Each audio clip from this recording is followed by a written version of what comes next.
It's time for some great short track racing at Sunset Speedway in Innisfil, Ontario. Get ready for some heart-pounding action with their highly competitive hot rod division, featuring also bone stocks, modifieds, junior late models, super stocks, my personal favorite, the mini stocks, and pro late models. Don't miss out on their yearly classics, including the Hanley Classic, the Steve Slaughter Classic, Allen Lincoln Cup, and many more exciting events. We want to see more of those cool power drag races. Visit sunsetspeedway.ca for ticket information and head to the track for an unforgettable racing experience. Looking to buy or sell a home in the GTA? Look no further than Remax Jack Turner. Jack never stops working to get you the best value for your home, often selling above the asking price. With extensive knowledge of the markets and a trusted reputation, Jack is your reliable partner in real estate transactions. Trust Remax Jack for a smooth and successful home buying or selling experience within the GTA. Contact Jack today at www.remaxjack.ca and let Jack help you achieve your real estate goals. Jack Turner has been a partner of the Stickers and Stuffs podcast since our very first season.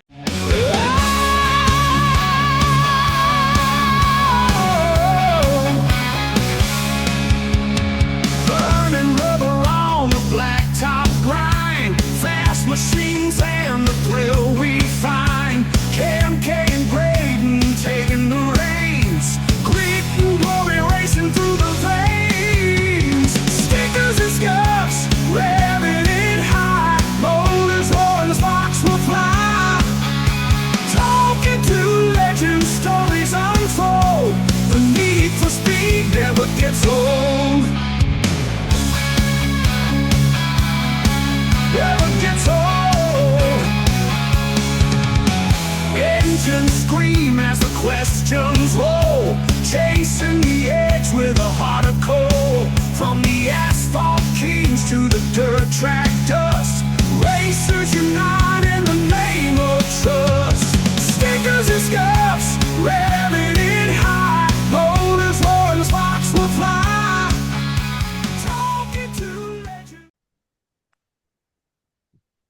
Hello, everybody. Welcome back to the Stickers and Scuffs podcast. We are here for a new month. It's Sunset Speedway Month, and it wouldn't make sense to have Sunset Speedway Month without probably one of the winningest, if not the winningest, The mini GOAT. stock racer in Ontario. I don't know if the official statistics are there, Doug, but Doug Butler joins us.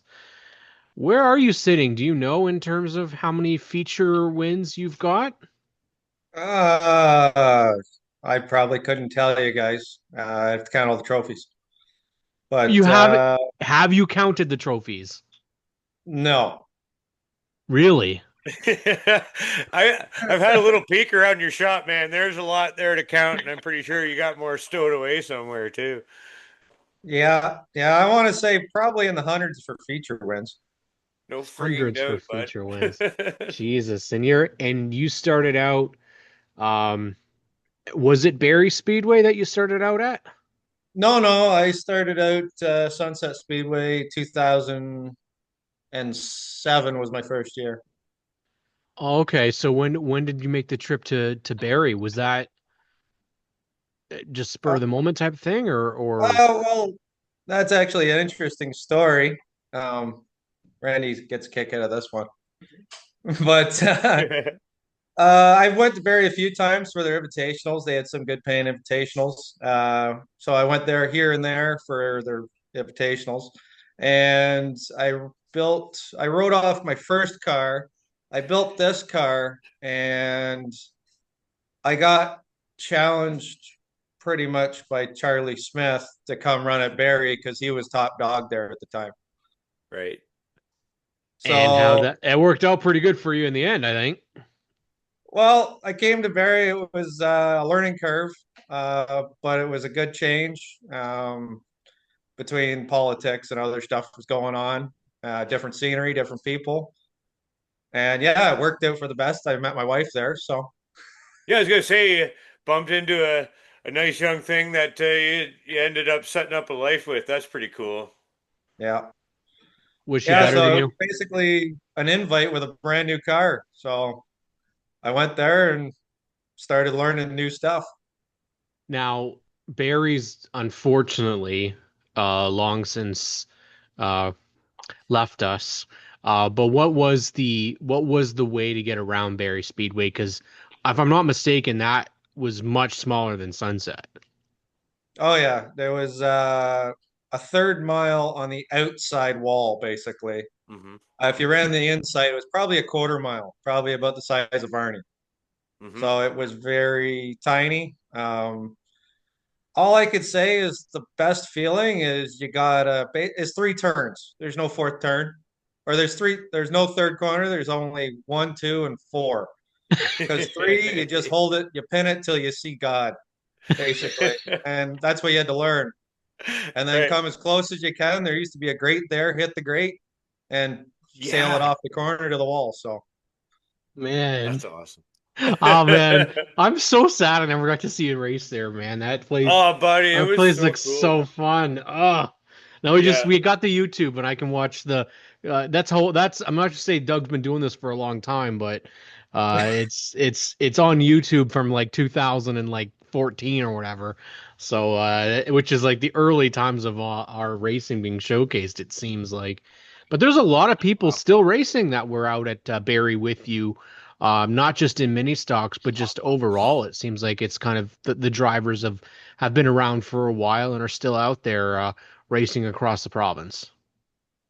yeah, a lot of them have moved up. Unfortunately, I have not between financial and being comfortable. Hmm. I've owned many of these cars, so I have the parts for them, which is a bonus. But yeah, I would love to move up with them. And the sport isn't just a hobby; it's a lifestyle, basically. It's an obsession. I've obsessed. I'm over the years, I could call myself obsessed. Not, it's just a hobby. Hmm.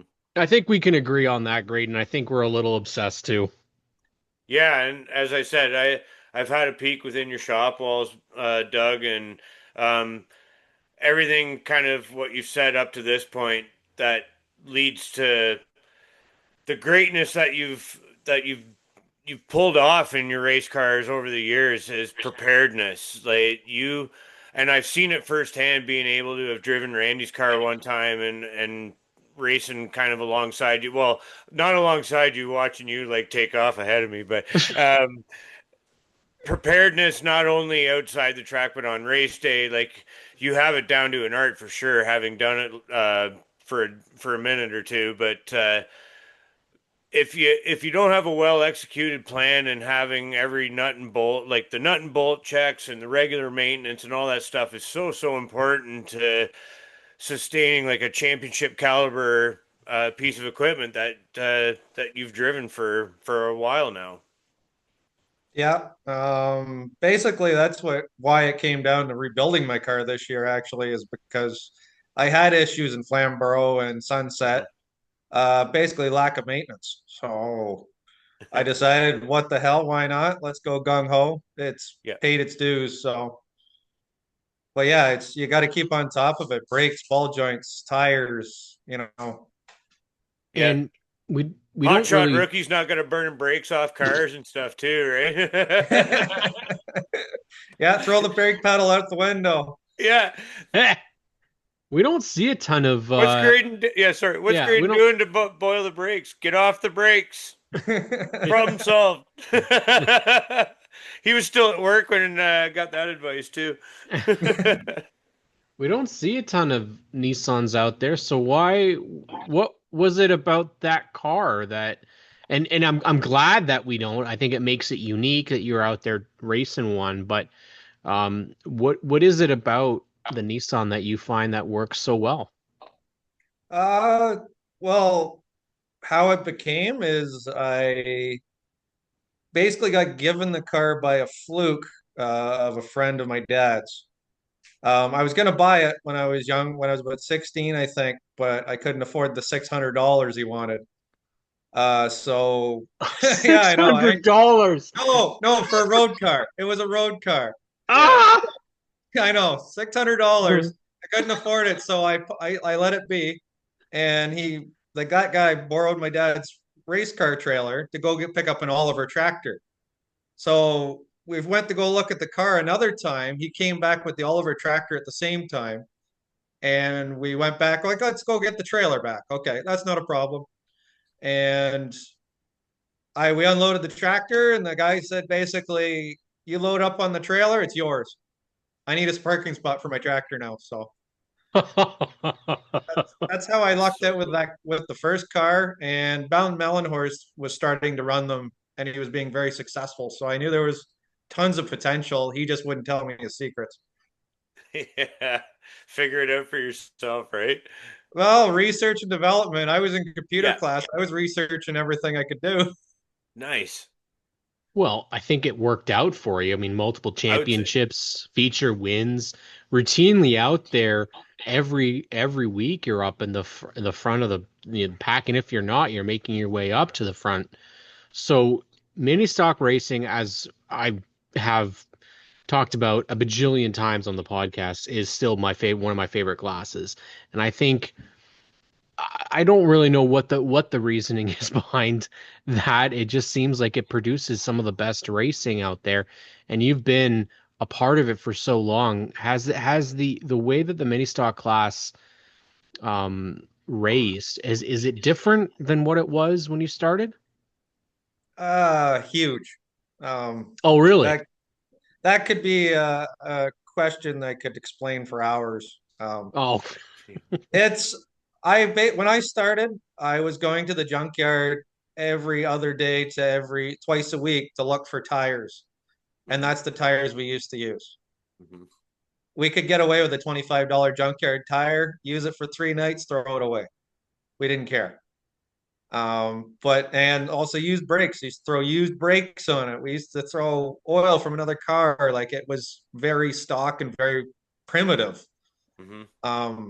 Now it's just snowballed into basically it's street stock of the back in the day now. mhm. Right. It's actually surpassed street stock, I would say, but it's developed into something that's not a beginner class anymore. And unfortunately, when speed comes cost, comes more time. So Mm-hmm. it's just Yeah. evolved into something that it shouldn't have. But I guess, the tracks listen to us racers, and we're our own worst enemy when it comes to rules and racing. Yeah. We Yeah. all want to go faster.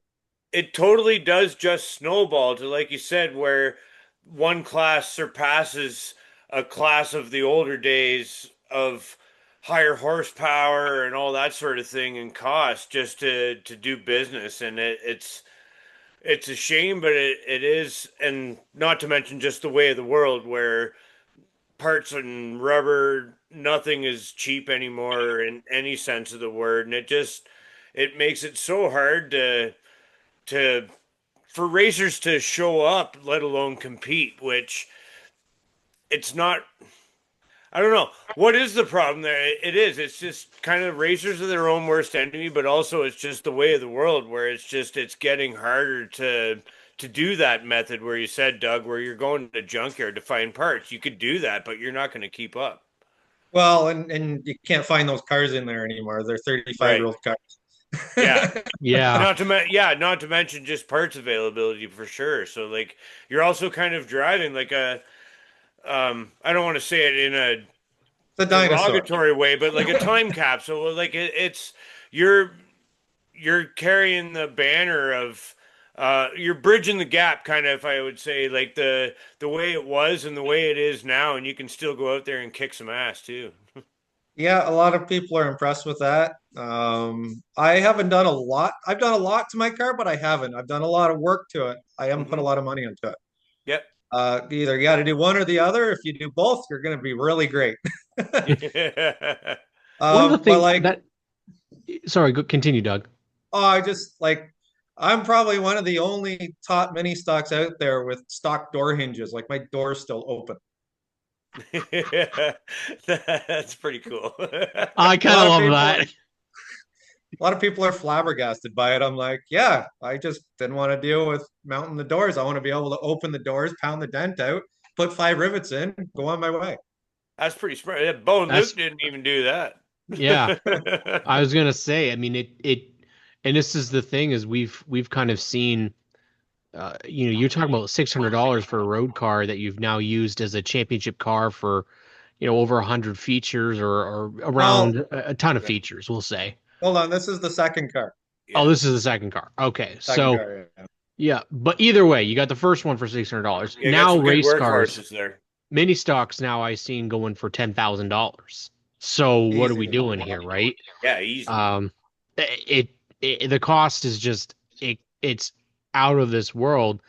The racing seems to be pretty good still. I mean, I think the mini stocks, especially last year, you had to work for it last year when you had race victories. The class at Sunset seems to be growing up a little bit. There seems to be some reputable names coming back and continuing to be successful out there. And I think a lot younger of a class too. When you got kids like Ryder White going out there and getting feature wins, and Wyatt Sutcliffe running up front, and for yourself, I think. How did you find the fields last year? And obviously, you've seen a lot of mini stock racers over the years. Yeah, I see them come and go. Unfortunately, I feel like a dinosaur with mini stocks. But yeah, everybody stepped up their game, especially last year, like the Living Sutcliffes. legend, not dinosaur. Okay, legend, whatever. But even like, especially Sutcliffes and Ryder White, they're just the game they stepped up was just crazy what they're doing now, and the lap times they can pull, and they're driving clean. Like I talked to Jacob multiple times. I told him I tried to coach him about winning a championship, not winning races. I said, as soon as you're in the lead, don't think about winning races. Don't take chances. Just keep finishing races in the top three, top five. This is really I'm glad you touched on that, Doug, because you have been Yeah. doing it for a long time. Racer etiquette is something that it seems to be across all divisions, across all forms of motorsport. When you got into this deal, if you screwed around and you moved somebody or you wrecked somebody, I'm pretty sure they made sure that you knew that wasn't cool. What is it like now in terms of racer etiquette? Because it seems there's a lack of it across the board. Um, there is. It's a. I want to say it's almost a gentleman's division Mm. per se.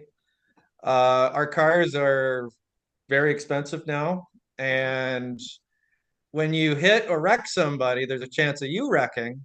You're going to go to the back anyway, so you're not going to do well. And if you bend something, well, you're not going to do well again. So what's the point of moving or wrecking somebody when you're just going to be hindered in the long run? That's my attitude, and I don't want to fix my car. I'd rather improve it than fix it. That's a great message. I like that. Like when Cam's talking things across the board, that's a good message across the board. Regardless of your racing budget, it takes up a percentage of your racing budget doing stupid repairs that don't really need to happen if you're I mean, they we all know they have fenders for a reason. You can lean on each other for casual contact and good hard racing, but I mean just outright abusing the equipment for a stupid advantage that like you're probably going to have it come back around to you eventually too. I mean, it's just silly to do it. Yeah, and especially even rubbing is racing, but even with the price of our tires and rims, you cut a tire down, you wreck a rim, there's Yeah. about 400, 500, $400 a corner. I hammered on Jeff Rourke's rim this weekend and wrecked his racing rim, so I feel pretty bad about that actually. So it can snowball in a hurry. Yeah, you're right, for sure. I can see that for sure. And as we talk about this, and you've kind of been, you and Randy have been kind of spearheading, wanting a mini stock feature at Delaware Speedway, and now it's happening in 2025. First off, are you going to make it down there for it? That is the plan.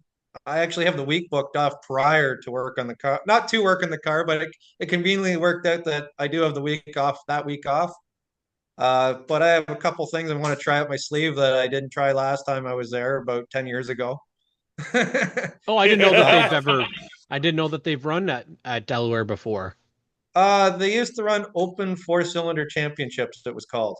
Oh, okay. Okay. Okay. And it was anything four-cylinder, no rules. Basically, it was safety rules, do whatever you want.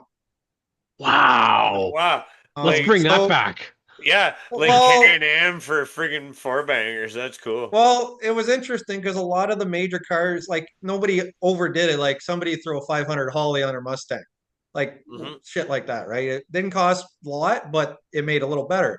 But I Yeah. was going up like the big thing was is the I don't know if the Pro 4 modifieds that we have in our I guess in our province. Hmm. Yep. I Yep. was racing against those in my in this car.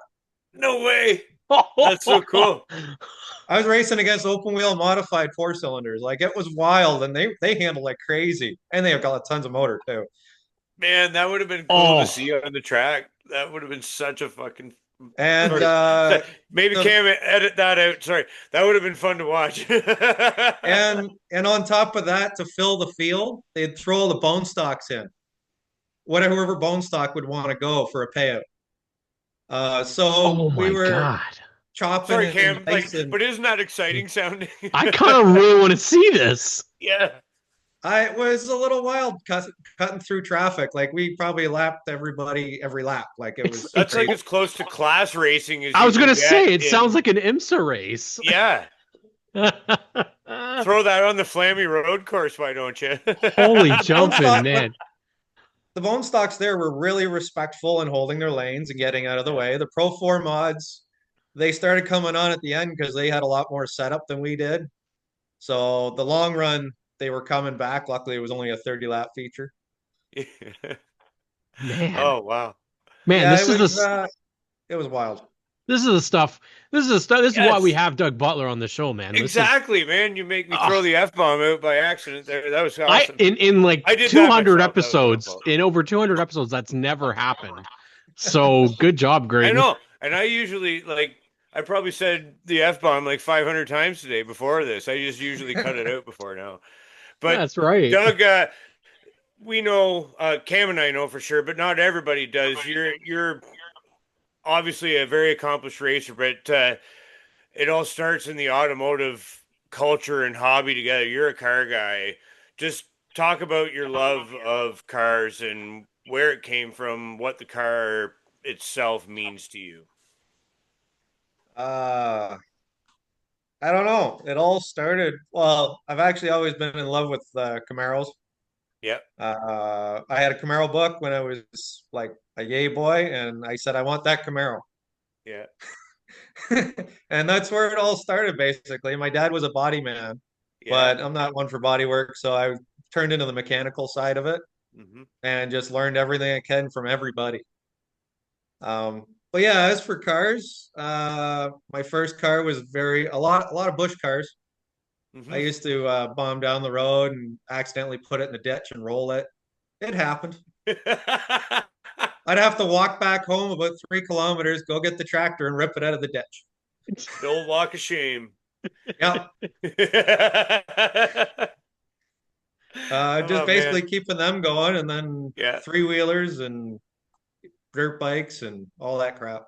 When I was down at Sawville this weekend, Pops and I were like trolling through the campground to go out to the gate and everything, and there's a pair of beauty big reds parked in there, and I was just like, "Oh my God, that's a blast from the past." They're like such nice shape, and oh man, that's They're cool you worth a brought those up. fortune right now. Yeah, But those death that machines are was so cool. that was actually the first thing I ever restored was 83 200E. I restored it when Nice. I was 14 years old. Yeah, I climbed My a step tree. My first job, I was like all of like 11 years old, and the throttle hung on it. And I come screaming out the back. I didn't know what the hell to do. It was just like it was made for like trolling around, and I didn't even have a helmet on. And I made it for a white pine, and the thing just sat there and like barked and climbed up the tree, bucked me off, and we had to ground. Like the kill switch was long gone, obviously. So we were grounding the thing out on the handlebar to shut it off. That's one of my earliest memories of those death machines, but they're so much fun. Yeah, yeah. My stepdad, he had the 200 SX and he had a 300X, 350X, Man, which was just crazy. The rocket ships. It actually said not risk of injury, it said risk of death on Yeah, the forget gas tank. injury. You're gonna get done. Yeah. Well, speaking of death, um, we know Segue. it's yeah, I know, eh? It is it's going to be a great um it's going to be a great time this weekend. This weekend is a you know it's going to be a little bit of a difference at Sunset because the card is stacked. There is TQ midgets, there is legend cars, there is OSS, there is the Lankin, 3 segments. You raced at Sunset Speedway in uh, this mini stock division. You've been a champion multiple times.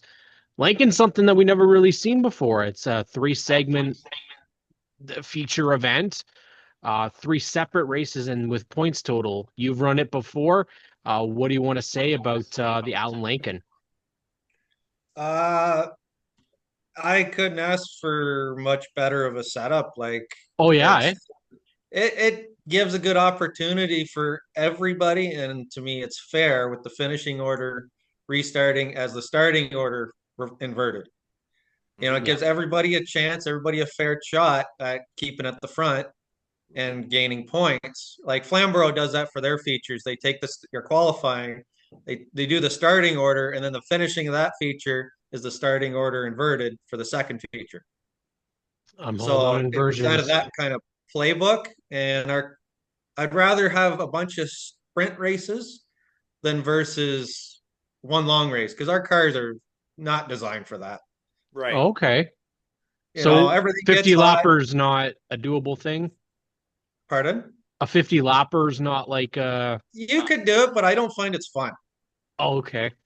You get, and especially from a fan point of view, you get the same top five cars out front, and they stay out there, and they all stay stringed out. Versus, you want to see cars slicing and dicing through traffic. It's work and it's very risky, but it's part of the game, right? And this is something that came up when we were at the track this weekend at Sauble was the the attraction to bone stock racing is the short dash races, like your hair's on fire from the drop of the green to the wave of the checker, but also in regard to the wear and tear on the equipment, just sustained RPM and on the brakes and stuff. Like the shorter races keeps the bottom line a little bit fatter for the team owners in terms of not beating the hell out of the cars for longer distances and all that kind of thing. Yeah, and to me, it gives the mid pack guys a better chance at For staying sure. up front and winning something. You know, Absolutely. same with the long heats. Like if there was an 8 lap heat, there you see a lot more winners than you would a 12 lap heat. Yeah, even just a 4 lap difference, right? Well, it's huge. Like I love what Peterborough does with 8 lap heats. Basically, you have to go balls to the wall to get there, or else you Absolutely. ain't gonna make it. Yep. That Versus 12 laps, you have a little more time at sunset to get to the front. yeah, there's a real That's a good sense of point. urgency with an 8 lap heat for sure. And I think especially when you're doing 15 and a half seconds around that track. Yeah, cruising. well, and I think we've kind of seen, I think that we can all kind of say you've seen racing at its heyday and you've seen it what it's gone through COVID and you've seen it what it's going through right now.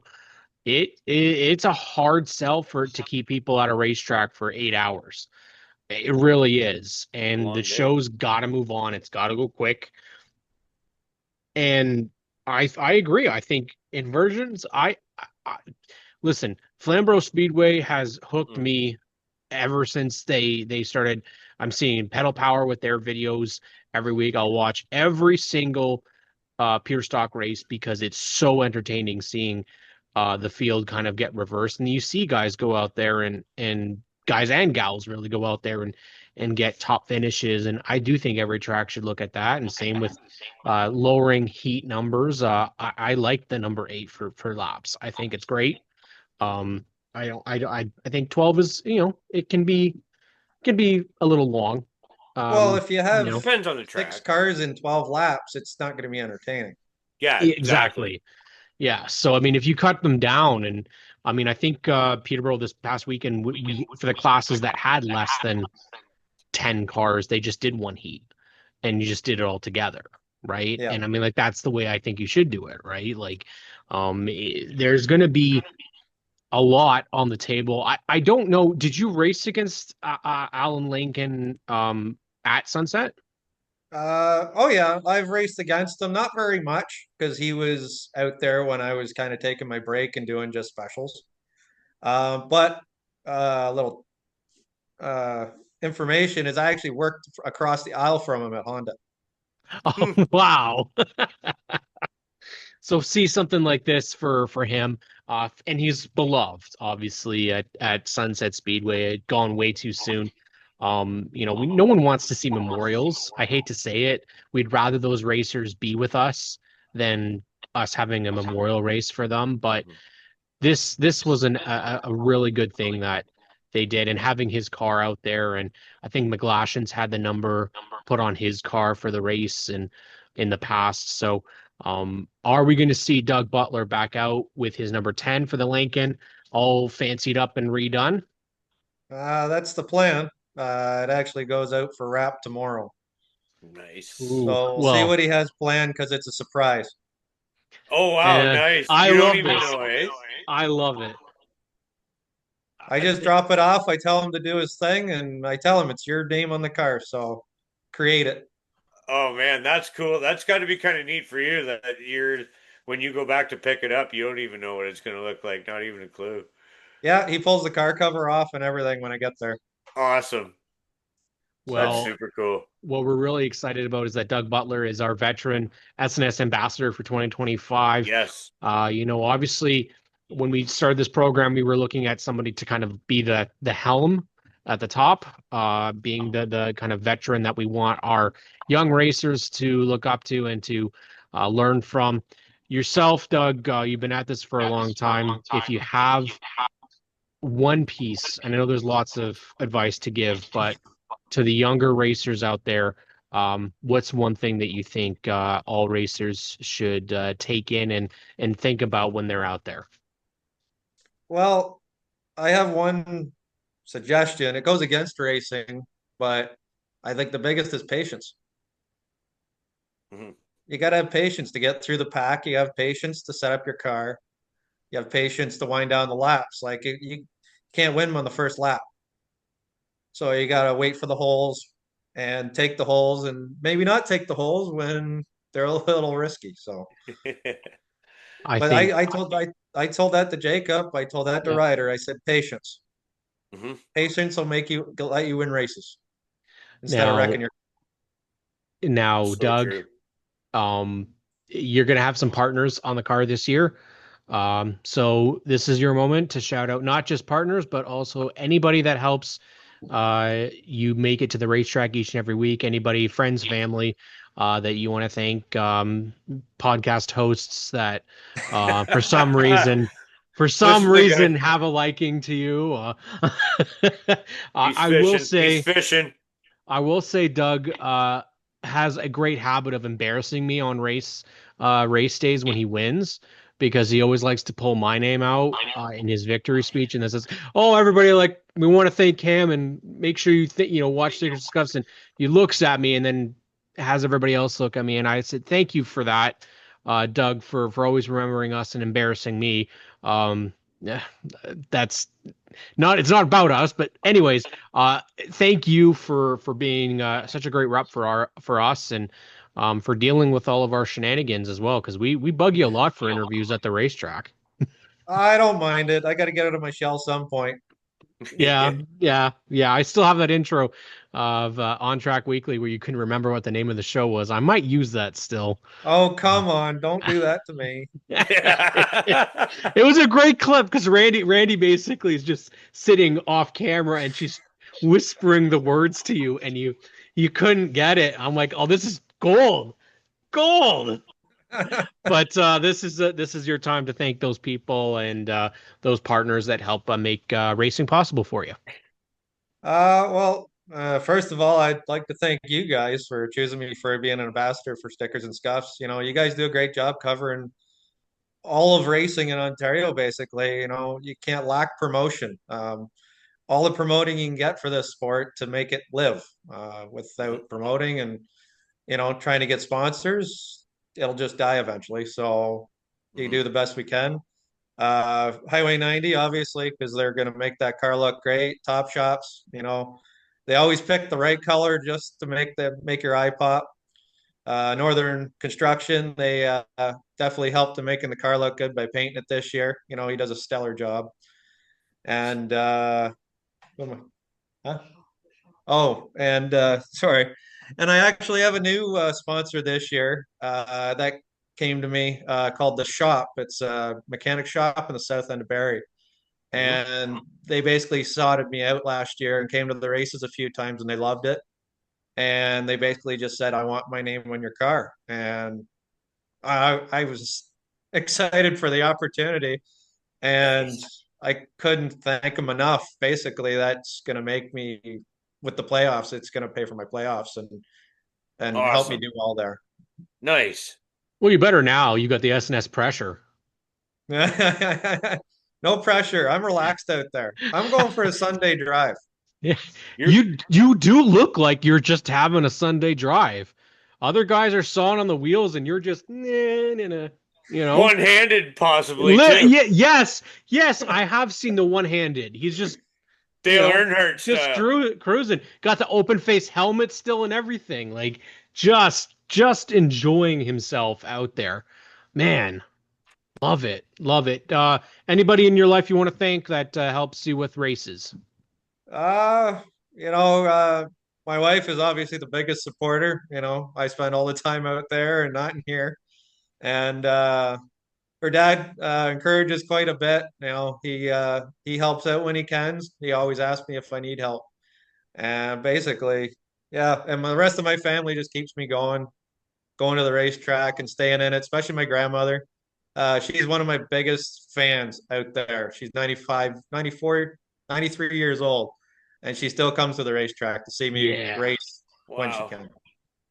Awesome. Wow. I'm excited for this. We're excited to see the reveal. Excited to see Doug Butler back out there. Of course, he's not going to be full season in the mini stocks at Sunset Speedway, but he's going to be out at some of the invitationals and the playoffs this year. Once again, going to go for an ACC victory that I'd like to call this year from the booth. We were really close last year up until turn one of, I think it was the final, close to the final lap. It was the Um, white. I saw the white flag. Yes. Yes, it was the white flag, but